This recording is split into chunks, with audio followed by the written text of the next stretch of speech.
네, 하나님 말씀 우리 함께 보시겠습니다. 신약 성경 고린도전서 6장 12절에서 20절의 말씀입니다. 네, 한 절씩 보시도록 하겠습니다. 제가 먼저 읽겠습니다. 모든 것이 내게 가하나 다 유익한 것이 아니요 모든 것이 내게 가하나 내가 무엇에든지 얽매이지 아니하리라. 음식은 배를 위하여 있고 배는 음식을 위하여 있으나 하나님은 이것저것을 다 폐하시리라. 몸은 음란을 위하여 있지 않고 오직 주를 위하여 있으며 주는 몸을 위하여 계시느니라. 하나님이 주를 다시 살리셨고 또한 그의 권능으로 우리를 다시 살리시리라. 너희 몸이 그리스도의 지체인 줄을 알지 못하느냐? 내가 그리스도의 지체를 가지고 창녀의 지체를 만들겠느냐? 결코 그럴 수 없느니라. 창녀와 합하는 자는 그와 한 몸인 줄을 알지 못하느냐. 일러스되 둘이 한 육체가 된다 하셨나니 주와 합하는 자는 한 영이니라. 음행을 피하라. 사람이 범하는 죄마다 몸 밖에 있거니와 음행하는 자는 자기 몸의 죄를 범하느니라. 너희 몸은 너희가 하나님께로부터 받은 바 너희 가운데 계신 성령의 전인 줄을 알지 못하느냐? 너희는 너희 자신의 것이 같이 아니라 읽습니다. 값으로 산 것이 되었으니 그런즉 너희 몸으로 하나님께 영광을 돌리라. 아멘. 네, 새로운 가전제품이나 전자기기를 사면 그 안에 들어있는 것이 하나 있습니다. 바로 사용 설명서이죠. 자, 그런데 사용 설명서를 처음부터 끝까지 꼼꼼히 읽어보시는 분 계시나요? 제가 재미있는 자료를 한번 찾아봤는데요. 어느 조사에 따르면 새로운 물건을 사고 사용 설명서를 처음부터 읽는 사람은 4명 중에 1명밖에 되지 않는다는 겁니다. 그러면 나머지 75%는 뭐 할까요? 설명서를 보지도 않고 그냥 자기 마음대로 한다는 거죠. 물건이 고장나거나 잘 작동되지 않으면 그제서야 어디에 둔지도 모르는 설명서를 찾는다고 막 부랴부랴 움직인다는 것입니다. 아마도 많은 분들이 생각하실 거예요. 이까짓 건 뭐 대충 쓰다 보면 알게 되는 거지. 뭐 굳이 설명서를 봐야 돼. 부딪혀가면서 배우고 익히는 거지. 그렇게 말씀하시면서 대수롭지 않게 여기시기 때문이 아닐까 생각을 해봅니다. 자, 그런데 설명서를 보시면 우리가 이 물건을 사용하면서 주의해야 되는 내용들을 거기다 다 적어놨어요. 그래서 설명서를 읽어보신 분들은 더욱더 세심하게 주의를 기울이면서 물건을 사용하시기 때문에 더 오래, 더 안전하게 쓸 수가 있습니다. 반면에 설명서를 읽어보지도 않고 열어보지도 않은 분들은 그냥 마구잡이로 쓰다 보니까는 제품이 빨리 고장이 나고 망가지는 경우들이 허다하다는 것이죠. 자, 왜 이런 일이 생기겠습니까? 설명서를 통해서 제품을 제대로 이해하려는 노력을 하지 않았기 때문이죠. 한 가지 질문을 더 드려보겠습니다. 왜 제품마다 사용 설명서가 따라올까요? 하는 겁니다. 왜 따라올까요? 물건을 만든 제조사가 그 물건에 대해서 가장 잘 알기 때문입니다. 이 물건은 무엇을 위해서 만들어졌는지, 어떻게 써야 제 기능을 발휘할 수 있는지, 어떻게 쓰면 망가지는지, 그걸 정확하게 아는 분은 사용자가 아니고 만든 사람입니다. 이걸 만든 사람이에요. 그러니까 물건을 만든 제조사에는 그 안에 사용 설명서를 꼭 붙여서 보내지요. 거기 보면 크게 3가지로 나옵니다. 이렇게 쓰지 마라 라고 하는 주의사항과 경고가 나오죠. 두 번째는 이런 용도로 써라, 본래의 설계 목적이 나옵니다. 그리고 마지막은 보시면 이 제품은 어디 제조사에서 만들었고 보증은 언제까지다. 이 소유와 보증에 관한 내용이 거기에 담겨져 있어요. 자, 보십시오. 집에 필요한 제품 하나를 사도 이러한데요. 이 세상의 어떤 명품보다, 어떤 첨단 기기보다 값비싸고 아주 정교하고 신비로운 물건이 있잖아요. 그게 뭡니까? 바로 저와 여러분의 몸이에요. 몸. 이 몸입니다. 근데 우리는 이 몸의 사용 설명서를 한 번이라도 진지하게 읽어보신 적이 있느냐는 거예요. 직설적으로 말씀을 드리면 이 몸에 사용 설명서가 있는 사실조차 까맣게 잊어버린 채 그저 내 욕망과 본능이 시키는 대로 살아오지 않으셨습니까? 더 심각한 것은 이 시대가 우리에게 끊임없이 가짜 사형 설명서를 들이밀지요. 이게 진짜야. 이 몸은 당신 것이기 때문에 당신 마음대로 할 수 있어. 욕구가 생기면 채우고 끌리는 대로 하면 돼. 라고 말하면서 우리를 미혹하지요. 그러면서 그 설명서가 진짜인 줄 알고 살게 만들었다는 겁니다. 자, 오늘 저와 여러분이 함께 살피게 될 고린도 교회, 이 고린도 교회가 바로 이 가짜 설명서대로 살아가던 사람들이었다는 겁니다. 고린도라고 하는 지역은 그리스 남부에 위치하고 있는 아주 거대한 항구 도시입니다. 이 지역은 특성상 대단히 화려해요. 번성한 곳입니다. 돈이 많습니다, 이 도시에.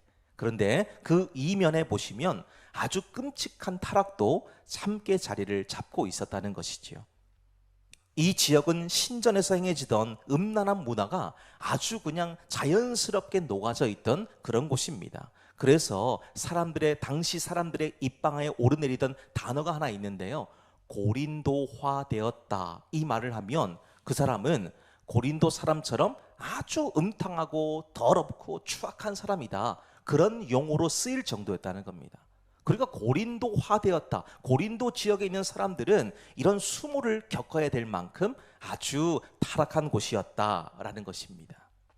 그리고 또 하나는 이 고린도 지역에 그렇게 음란하고 퇴폐한 사람들, 별로 이렇게 세상 일에 많은 관심을 기울이고 주님의 일에 관심을 기울이지 않는 사람들이 많다 보니까는 이단 사이비들이 그렇게 많았습니다. 그 중에 대표적으로 영지주의라고 하는 이단 사상이 침투를 합니다. 이들은 뭘 강조하냐? 영은 선하지만 육체는 악하기 때문에 그냥 몸으로는 뭘 해도 괜찮다, 이런 왜곡된 논리가 가득 퍼져 있었다는 겁니다. 자, 이런 두 가지, 큰 틀에서의 두 가지가 당시의 고린도 지역에 결합이 되면서 성도들이 입에서 계속 나왔던, 습관처럼 나왔던 말이 있습니다. 모든 것이 내게 가하다, 이 말이에요. 모든 것이 내게 가하다, 모든 것이 내게 가능하다, 합법적이다, 타당하다, 그런 말이에요.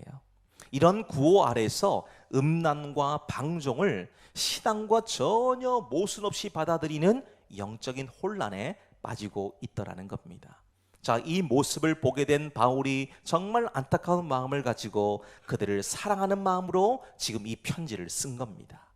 그리고 망가져가는 성도들을 향해서 그들이 잊어버리고 있는 진짜 사용 설명서를 다시 펼쳐서 보여주고 있습니다. 오늘 우리가 이 사용 설명서를 한 장 한 장 펼치면서 우리 그동안 얼마나 이 몸을 잘못 써왔는지를 점검하고 본래의 용도대로 회복시키는 시간으로 삼게 되시기를 바랍니다. 자, 우리 본문의 말씀 다시 보실까요? 12절에서 13절의 말씀입니다. 함께 읽겠습니다. 시작. 모든 것이 내게 가하나 다 유익한 것이 아니요 모든 것이 내게 가하나 내가 무엇이든지 얽매이지 아니하리라. 음식은 배를 위하여 있고 배는 음식을 위하여 있으나 하나님은 이것저것을 다 패하시리라. 몸은 음란을 위하여 있지 않고 오직 주를 위하여 있으며 주는 몸을 위하여 계시느니라. 아멘. 자, 첫 번째를 보십시오. 무엇을 말씀하고 있습니까? 내 몸은 내 마음대로 쓰라고 만들어진 것이 아니라는 것이죠. 자, 서두에도 말씀드렸지만 사용 설명서의 제일 앞장을 보시면 나오는 문구가 있다 그랬습니다. 바로 주의사항과 경고문이 나온다 그랬지요. 이 제품은 이렇게 사용되면 손상되니까 이러이러하게 사용하세요 라는 문구가 들어져 있습니다.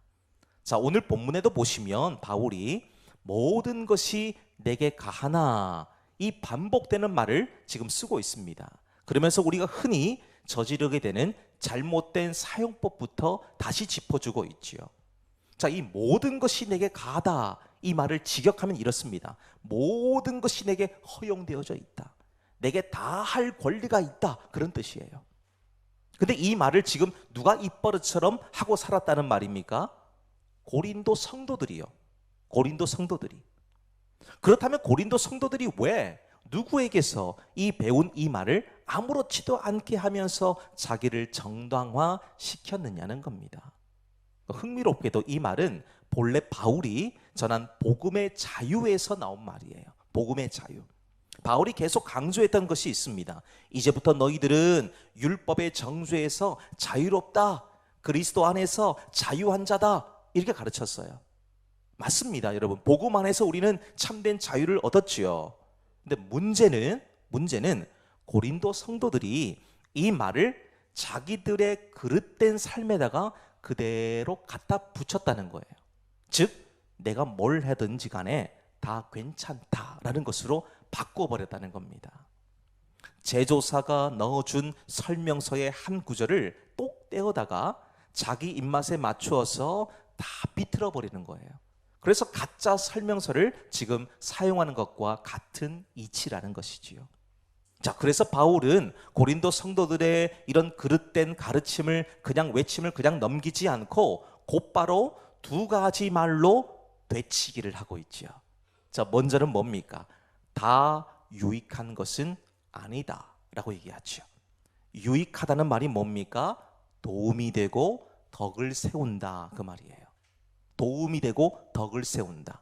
지금 고린도 성도들은 입 밖에 계속 내뱉는 말이 모든 것이 내게 가하다, 그 말이에요. 가하다. 근데 바울은 뭐라 얘기합니까? 다 유익하지는 않다라고 얘기하죠. 즉, 가능하다는 것과 유익하다는 것은 전혀 다른 차원의 말입니다. 즉, 할 수 있다고 해서 다 해도 되는 것이 아니지요. 가능한 것과 마땅한 것은 하늘과 땅 차이입니다. 두 번째 보시면 바울이 내가 무엇이든지 얽매이지 아니하리라 말합니다.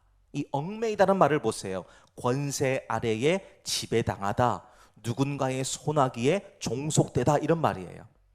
여기서도 바울은 고린도 성도들이 말하고 있는 내게 가하다라는 말에 얽매인다, 이 말로 지금 되치기를 하고 있죠.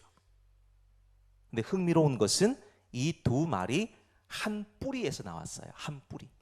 같은 어원에서 나왔다는 겁니다. 지금 바울이 되받아친 말들을 보시면 사실 좀 우리가 말장난처럼 보일 수도 있겠습니다만은 사실 바울이 지금 묵직한 한 방을, 뼈를 때리는 한 방을 지금 내쏟고 있는 겁니다. 그래, 너희의 말대로 모든 것이 너희들의 권한 안에 있다고 치자. 그런데 나는 그 어떤 것에도 권세 잡히지 않겠다, 그런 말이지요. 자, 무슨 의미입니까? 내 마음대로 할 수 있다고 마음 가는 대로 쓰기 시작하면 결국 그것이 나를 지배한다는 거예요. 결국 그것이 자유를 누린다고 생각했는데 어느 순간 그 자유가 나를 묶어버리는 사슬이 되어져 있다는 겁니다. 예를 한번 들어볼까요? 술을 마실 자유 있죠? 뭐 술 마신다고 무슨 일이 있겠습니까? 술 마실 자유 있습니다. 그런데 마음껏 마시다 보면 술이 나를 종을 삼습니다. 여기서부터 문제가 생기는 거예요. 쾌락을 누릴 자유 있습니다. 있어요. 근데 정욕을 따라가다 보면 어느새 정욕이 내 주인이 되어져 있죠. 죄라고 하는 것은요, 우리에게 마치 머리에 뿔 달린 그런 아주 사악한 그런 모습으로 다가오지 않습니다. 정말 친절하게 다가와요. 정말 아무렇지 않게 다가옵니다. 죄가 그래요. 가면을 쓰고 오거든요. 늘 자유의 얼굴을 하고 다가와서 끝내는 우리를 노예의 사슬을 채웁니다. 이게 바로 죄의 문제입니다. 그래서 바울이 지금 뭐라고 얘기합니까? 나는 그 무엇에도 지배당하지 않겠다라고 얘기하죠. 아니, 바울이라고 술 마실 권세가 없습니까? 마음대로 쾌락을 누릴 수 있는 자유 없습니까? 있어요. 있지만 왜 안 합니까? 그렇게 하다가는 거기에 종되기 때문에 그렇습니다. 바울 자기의 입으로는 뭐라고 얘기합니까? 나는 그리스도의 종이지 죄의 종이 아니다 그랬잖아요. 그런데 자기가 만약에 다 모든 쾌락을 다 누리고 모든 할 수 있는 걸 다 해버리면 어떻게 되겠습니까?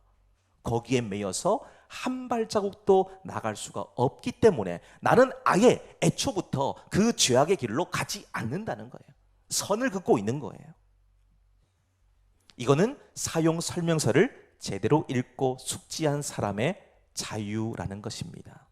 제조사의 매뉴얼대로 만든 그 경계선을 넘어가지 않겠다는 거예요. 그리고 13절 말씀 보십시오. 바울이 지금 고린도 성도들이 내세우고 있는 아주 그럴듯한 논리 하나를 정면으로 지금 무너뜨리고 있습니다. 그들이 이렇게 말을 하지요. 음식은 배를 위하여 있고 배는 음식을 위하여 있다. 뭔가 좀 심오하죠. 철학적이죠. 뭔가 좀 깊은 논리가 있는 것 같아 보이고 말이 되는 것 같아 보입니다. 그런데 가만히 뜯어보시면 이건 말이 안 되는 거예요. 배고프면 음식을 먹는 게 자연스러운 것처럼 성욕도 자연스럽게 풀어내도 된다. 그런 논리라는 겁니다. 지금 식욕과 성욕을 같은 선반 위에 올려다 놓고 둘 다 그저 몸이 요구하는 생리 현상일 뿐이다 라고 주장을 하고 있는 겁니다. 자, 여러분 이 주장에 설득이 되고 계십니까? 그러시면 곤란해요. 지금 설득이 되시면 안 됩니다. 이상하네? 이렇게 나오셔야 되는 거예요. 이게 뭔가 말이 안 맞네? 이렇게 나오셔야 되는 겁니다. 바울이 지금 여기서 보시면 아주 중요한 단어 하나를 구별해서 사용하지요. 자, 음식이 채워지는 곳은 어디라 그럽니까? 배라 그러죠. 이 배는 음식을 소화시키는 기관입니다. 위장이지요. 그런데 음란의 문제로 넘어가면서 바울이 단어를 바꿉니다. 뭐라고 바꿉니까? 몸은 음란을 위하여 있지 않다라고 얘기하죠. 배와 몸은 전혀 다른 차원의 단어입니다. 배는 방금도 말씀드렸지만 음식을 소화시키고 배설하는 일시적인 기관일 뿐이잖아요. 즉 음식과 배는 이 땅에서 한시적으로 쓰임받는 도구에 불과하다는 겁니다. 근데 몸은요, 이 몸은 단순한 소화기관이 아니지요. 우리의 인격 전체를 담아내는 그릇입니다. 나라고 하는 존재 자체를 가리키는 거예요. 그래서 바울이 결정적인 한마디를 날리고 있지요. 13절 하반절을 보십시오. 몸은 음란을 위하여 있지 않고 오직 주를 위하여 있으며 주는 몸을 위하여 계시느니라 말씀합니다. 여러분 이것이 오늘 첫 번째 말씀의 핵심이에요. 우리의 몸은 음란을 채우라고 만들어진 것이 아니고 쾌락을 채우라고 있는 것이 아니고요. 주님을 위하여 존재하도록 설계되었다는 겁니다. 주님을 위해서. 그러니까 지금 식욕과 성욕을 똑같은 차원으로 묶는 논리는 처음부터 제품의 본래 용도를 잘못 알고 있는 것에서부터 나온 오류라는 거예요. 오류. 여러분 아무리 좋은 물건도 본래 용도와 다르게 쓰면 금세 망가지지 않습니까? 손목 시계를 가지고 지금 제가 시계를 차고 있지 않습니까? 근데 이 시계를 가지고 튀어나온 못을 박으면 어떻게 됩니까? 시계가 박살이 나겠지요. 최고급 세단을 타고 그냥 험한 비포장 도로를 막 쌩쌩 달리면 차가 어떻게 될까요? 다 망가지는 거예요. 다 망가지는 거. 엄청난 대가를 치러야 됩니다. 왜 이렇습니까? 물건 자체가 잘못 만들어졌다거나 이상이 있어서가 아니고요. 만들어진 목적과 다르게 썼기 때문에 그렇습니다. 우리의 몸도 마찬가지예요. 주님을 위해서 지어진 이 몸을 음란과 쾌락을 위해서 쓰는 순간에 그 몸은 본래 용도에서 벗어납니다. 본래 용도에서 벗어나면 어떤 일이 벌어집니까? 망가지는 거예요. 망가지는 겁니다. 우리는 이 말씀을 거울 삼아서 시대를 분별하셔야 됩니다. 요즘 세상에서 끊임없이 주입하는 것이 있어요. 너희 몸은 너희 것이지 누구의 것이야. 너를 사랑해야 돼. 네가 마음 가는 대로 하면 돼. 다 네 건데 뭘 그렇게 고민을 해. 다 전부 주체가 누군가요? 우리예요. 우리 개인 자신을 얘기합니다. 너의 감정이 중요하고 너의 몸이 중요하고 너의 판단이 중요하고 다 전부 다 우리의 것으로 다 이렇게 얘기를 하지요. 이 시대는 절제를 억압이라 부릅니다. 방종을 자유라고 부르면서 죄를 그저 개인의 선택이라고 포장을 해버려요. 죄를 개인의 선택이다. 2000년 전에 고린도의 가짜 설명서가 옷만 갈아입었어요. 오늘 우리들의 눈앞에 그대로 돌아왔습니다. 이것이 무서운 것은 이렇게 계속 살다 보면 어느 순간 죄가 죄로 느껴지지 않습니다. 심령의 마비가 와요. 내가 지금 죄악으로 걸어가고 있음에도 불구하고 이걸 못 느끼는 겁니다. 그런 실험이 있잖아요. 개구리를 찬물에 팍 집어넣으면은, 갑자기 뜨거운 물에 팍 집어넣으면은 놀래서 뛰쳐나오지만은 미지근하게 서서히 물을 데우면요, 개구리가 아무렇지 않게 그 물에 있습니다. 근데 어떻게 될까요? 익어서 죽어요. 똑같은 원리입니다. 죄가 죄로 느껴지는 심령의 아주 예민한 것을 가지고 그 죄를 도려내고 버리고 잘라내고 끊어내야 되는데, 어느 순간 나도 모르는 사이에 죄가 쑥 들어와서는 내 심령을 초토화를 시키는 거예요. 초토화를. 그러면서 나중에는 죄가 죄인지도 몰라요. 우리 옛말에도 그런 말이 있잖아요. 바늘 도둑이 소도둑 된다 그랬잖아요. 죄에 대한 무감각입니다.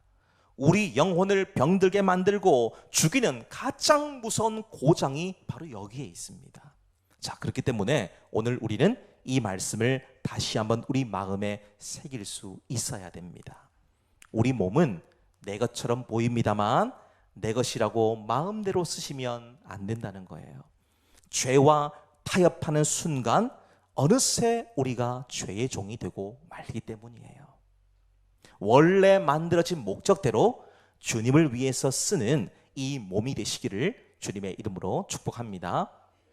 두 번째 보실까요? 14절에서 17절입니다. 우리 함께 읽겠습니다. 시작. 하나님이 주를 다시 살리셨고 또한 그의 권능으로 우리를 다시 살리시리라. 너희 몸이 그리스도의 지체인 줄을 알지 못하느냐?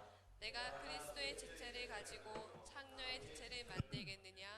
결코 그럴 수 없느니라.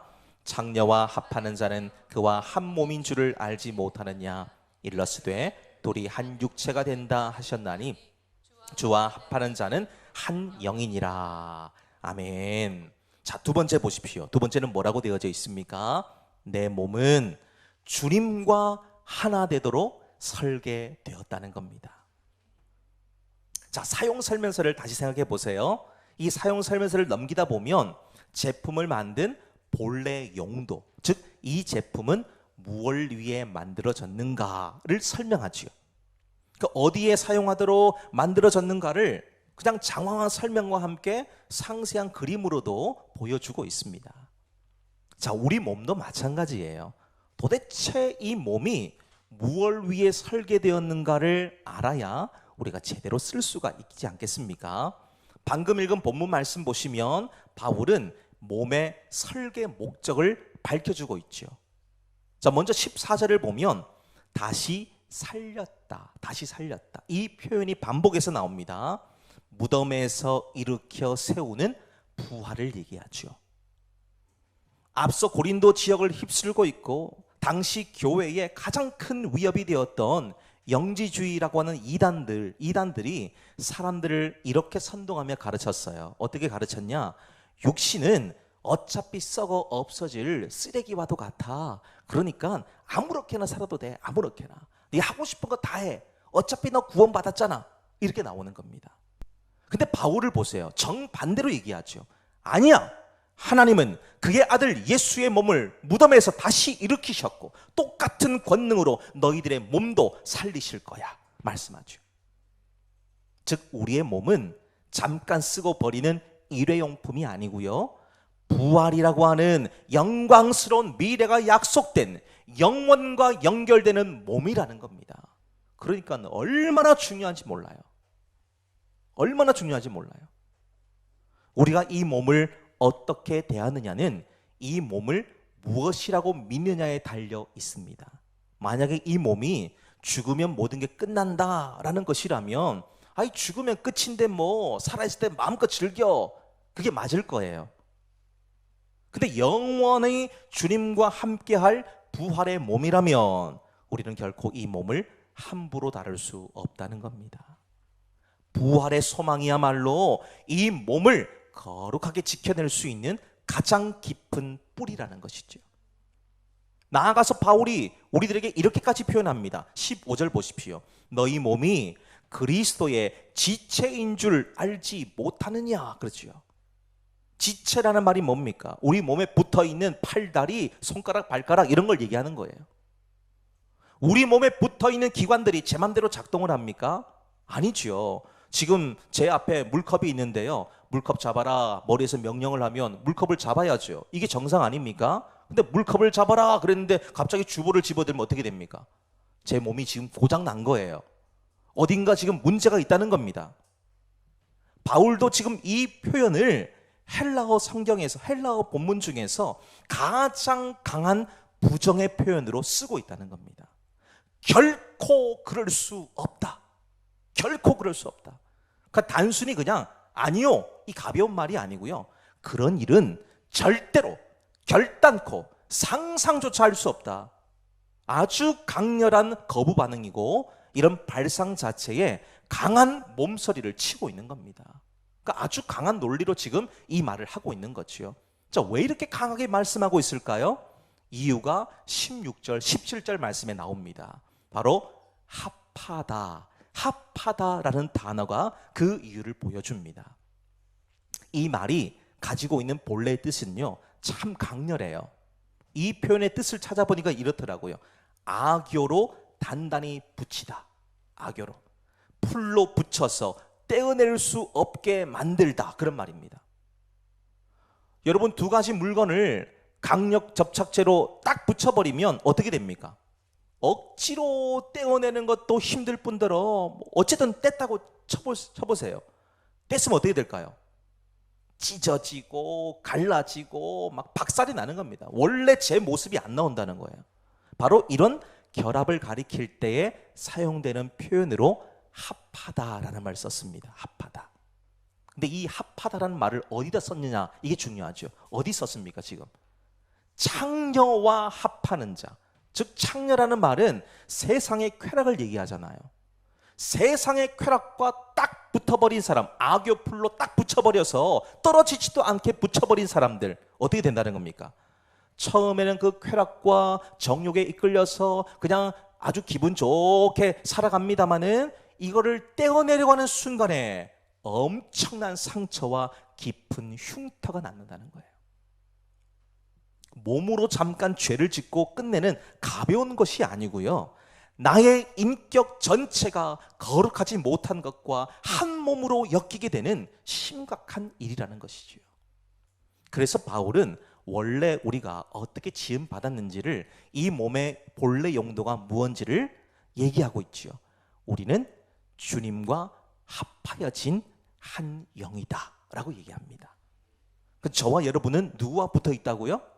주님과 붙어 있는 것이 옳다는 겁니다. 근데 계속 우리는 어떻게 하려고 그러죠?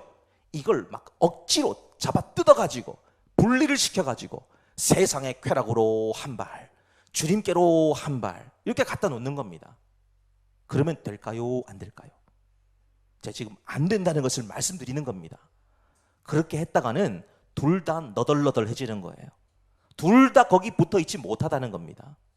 본드로 붙여놨던 것을 강제로 한번 떼보세요. 다시 붙일 수 있습니까? 다시 못 붙입니다.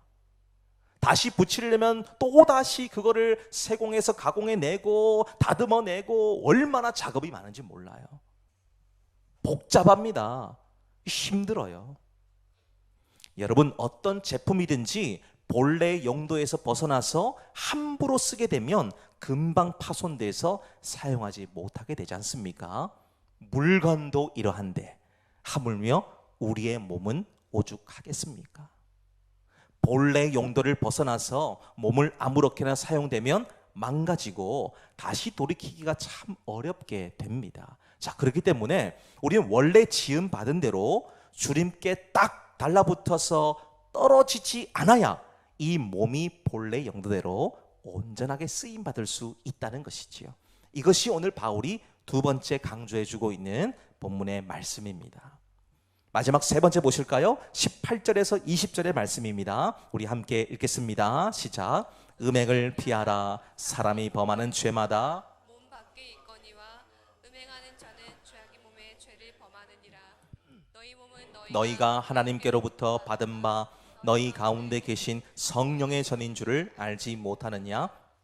너희는 너희 자신의 것이 아니라 값으로 산 것이 되었으니 그런즉 너희 몸으로 하나님께 영광을 돌리라. 아멘. 자, 세 번째는 무엇입니까? 내 몸은 값 주고 사신 주님의 것입니다. 주님의 것이에요. 마지막 장으로 접어드는 사용 설명서인데요. 사용 설명서의 제일 끝부분을 보시면 제품에 대한 가장 중요한 정보가 적혀져 있습니다. 바로 제품의 소유와 보증에 관한 것이지요. 이 제품은 어느 회사에서 만들었고 이러한 조건으로 보증이 됩니다. 혹시나 사용하다가 고장나면 AS 맡겨주세요. 무상입니다. 이렇게 얘기하잖아요. 자, 지금 본문으로 보시면 바울이 지금 이 몸의 진짜 주인이 누군가를 밝히고 있지요. 누구라고 얘기합니까? 하나님이시다. 하나님이시다. 사실 이 한마디로 모든 설교가 끝났다고 보셔야 되죠. 주님의 것이지요. 거룩하신 하나님이 이 몸의 주인이시기 때문에 거룩하지 못한 것들이 우리 몸을 다스릴 수 있겠느냐라고 하는 질문입니다. 자, 그 중에서도 바울이 가장 먼저 꼽고 있는 것을 보십시오. 18절을 보니까 음행입니다. 음행. 그런데 이 음행을 어떻게 하래요? 피하라, 피하라. 짧지만 아주 강력한 명령입니다. 도망쳐라, 주랭랑 쳐라, 그런 의미예요. 헬라어로 보면요, 이 단어는 현재 진행형입니다. 현재 진행형. 다시 말해서 한 번만 도망쳐라 이게 아니고요, 계속해서 습관적으로 끊임없이 도망쳐라, 그런 말입니다. 근데 오늘 말씀을 한번 주의 있게 보세요. 음란과 맞서 싸우라 말하지 않죠. 어떻게 하라고요? 피하라, 피하라. 왜 맞서 싸우지 않고 도망치라 얘기합니까? 우리가 죄와 싸워야 될 것도 있잖아요. 싸워야 될 거 있습니다. 하나님의 전신갑주를 입고 담대하게 그 죄악과 싸워서 물리쳐야 될 것도 있습니다. 근데 오늘 음행을 보세요. 음행은 어떻게 하라고요? 피하라, 피하라. 피하랍니다. 왜요? 육신의 욕망은 그 자리에서 벗어나지 않으면 절대로 우리의 힘으로는 이겨낼 수가 없기 때문입니다. 너무너무 강력해요. 너무너무 가까이 있고 너무 달콤하게 다가오기 때문입니다. 그래서 나는 다른 사람들과 달라, 이길 수 있어, 넘어설 수 있어 말하는 순간에 곧바로 넘어집니다. 이게 음행이에요. 그래서 최선의 방법이 있다면 그저 그 자리를 빨리 피하는 것이 상책입니다. 요셉을 보세요. 이 음란을 이겨내는 방법을 우리들에게 잘 보여줬잖아요. 보디발의 아내가 날마다 그를 유혹하면서 완전히 넘어지게 만드는 계략을 꾸미면서 은밀히 다가오죠. 근데 요셉은 이 엄청난 유혹에 어떻게 했습니까? 맞서 싸웠나요? 아닙니다. 그 자리에서 도망쳤어요. 이길 수 없다는 것을 분명히 알았기 때문입니다. 그가 무슨 수로 이기겠습니까? 무엇보다 바울은 이 명령에서 멈추지 않습니다. 19절 보시면 우리 몸의 정체에 대한 놀라운 진실을 선포해 주지요. 너희 몸은 성령의 전이다, 그럽니다. 이 헬라어를 보시면 성전을 가리키는 단어가 두 개가 나와요. 두 개. 하나는 눈에 보이는 건물의 성전을 말합니다. 근데 또 다른 하나가 있어요. 바로 지금 바울이 여기서 사용하고 있는 단어인데요, 성전 중에서도 가장 깊고 은밀한 곳이고 하나님의 임재가 머무는 지성소를 뜻합니다. 지성소. 지성소는 하나님이 계시는 곳이잖아요. 바울은 지금 너희 몸은 그저 성전 뜰 정도다 이렇게 말하지 않습니다. 너희 몸은 하나님의 임재가 머물고 있는 지성소다라고 얘기해요. 그러니까 지금 여러분들의 몸은 누가 지배를 하고 있느냐는 겁니다. 하나님이 임재하고 계시는 지성소와 같이 이 몸을 여기고 있느냐라고 하는 것이죠. 이 지성소는 대제사장도 1년에 딱 한 번만 들어갈 수 있는 그런 곳입니다. 근데 이곳에 들어가려면 엄청난 중압감, 그 두려움을 안고 가야 됐어요. 하나님께서 사람들의 죄를 용서하지 않으신다면 짐승의 피를 갖고 들어간 대제사장이 살아서 나오기 못할 수도 있기 때문에 그래요. 근데 이런 거룩한 지성소가 우리 몸이 되었다라는 겁니다. 얼마나 놀랍고 두려운 진실인지 몰라요. 이 거룩한 지성소를 세상의 쾌락과 정욕으로 더럽히는 것이 얼마나 끔찍한 일이냐는 거예요. 얼마나 끔찍한 일이냐. 그래서 바울이 이 말씀의 끝에서 결정타를 한 방 날리지요. 결정적인 진리를 꺼내놓습니다. 뭐라 말합니까? 너희는 너희 자신의 것이 아니다. 그럼 누구 겁니까? 우리 몸이 우리 것이 아니면 누구 겁니까? 오늘 말씀에서 답을 주고 계시지 않습니까? 하나님의 것이다. 네 거 아니야 라고 말씀하시는 거죠. 여러분, 우리 몸은 우리 것 아닙니다. 이걸 아셔야 되는 거예요. 우리 몸이 그냥 내가 생각하고 판단하고 먹고 마시고 내가 살아가니까 내 것이라고 착각을 하는데 내 것이 아니라는 거예요. 주님의 것입니다. 주님의 것. 오늘 20절 말씀 보십시오. 왜 주님의 것이냐? 그분이 값주고 사셨기 때문이다 라고 얘기하죠. 값주고 사셨다. 우리를 사셨대요. 돈 주고 사셨대요. 나는 돈을 안 받았는데요? 받으셨어요. 무슨 돈 받았습니까? 구원의 돈을 받으셨어요. 주님의 이름으로 구원을 받으셨습니다. 이 값으로 샀다는 말이 당시의 노예시장에서 노예의 값을 지불하고 사가지고는 자유롭게 풀어주는 것을 이렇게 표현했습니다. 값으로 산 것이 되었다. 자, 이 단어를 오늘 사용한 이유는 분명합니다. 우리가 누구인지, 지금 어떠한 사람인지를 너무도 분명하게 가르쳐 주기 위함 아닙니까?